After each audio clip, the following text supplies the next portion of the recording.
Hoje vamos dar uma espiada por dentro das salas de reunião das grandes empresas brasileiras. A gente vai desvendar os segredos da governança corporativa, analisando um estudo que botou uma lupa em como elas são administradas. Para entender essa história, a gente vai começar com um dilema que existe em qualquer negócio: a confiança. Depois, vamos ver qual é o sistema criado para resolver isso.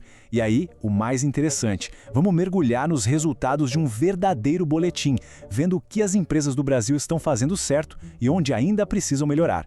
Vamos lá! Então, para começar, vamos direto ao ponto: a confiança.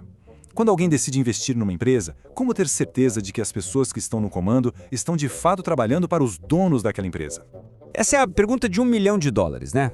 É a dúvida que todo investidor tem, não importa se é um grande fundo de investimento ou uma pessoa física aplicando as economias.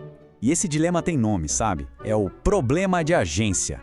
Para ficar mais fácil, imagina que você contrata um empreiteiro para reformar a sua casa. Ele é o agente e você, o dono da casa, é o principal. Tem que existir um jeito de garantir que ele vai fazer o melhor para a sua casa e não só para o bolso dele. Nas empresas, a lógica é a mesma. E aí, como é que as empresas resolvem essa parada? Bom, é aqui que entra o nosso tema principal de hoje: um conjunto de regras e boas práticas que a gente chama de governança corporativa. De forma bem simples, a governança é o que organiza a casa. O objetivo principal é diminuir o risco de uma má gestão e, claro, garantir que o dinheiro de quem investiu vai ter um bom retorno. E para esse sistema funcionar de verdade, o Instituto Brasileiro de Governança Corporativa diz que ele precisa se apoiar em 4 pilares. Primeiro, transparência, ou seja, comunicação clara. Segundo, equidade, tratando todos os sócios de forma justa. Terceiro, a prestação de contas, onde os gestores são responsáveis por suas decisões. E por último, a responsabilidade corporativa, que é pensar na sustentabilidade do negócio. Ok, a teoria é bonita, mas e na vida real?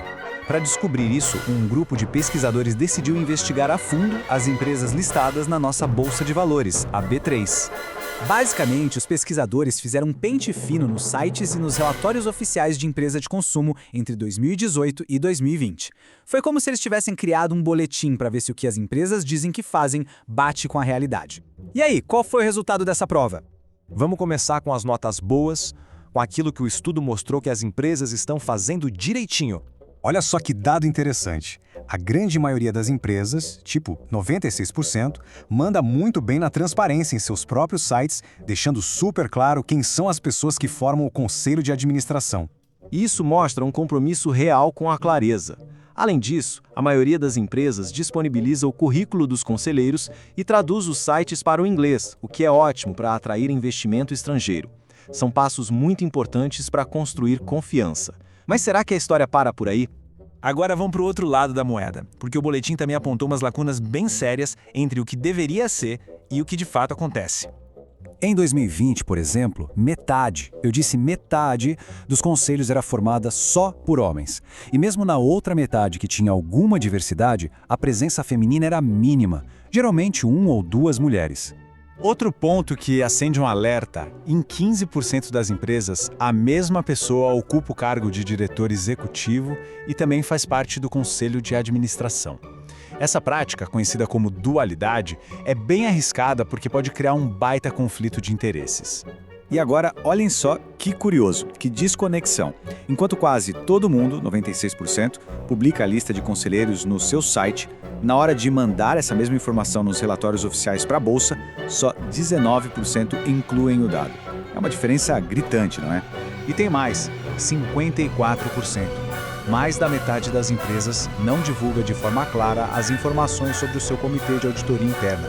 E olha, esse é um grupo importantíssimo, que serve justamente para fiscalizar as contas e os controles da companhia.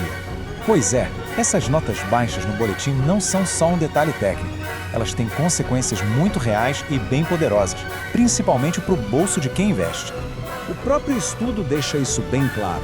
Uma boa governança não é só sobre cumprir regras, é sobre construir a confiança que atrai dinheiro, que atrai investimento. E isso fortalece não só a empresa, mas a economia como um todo.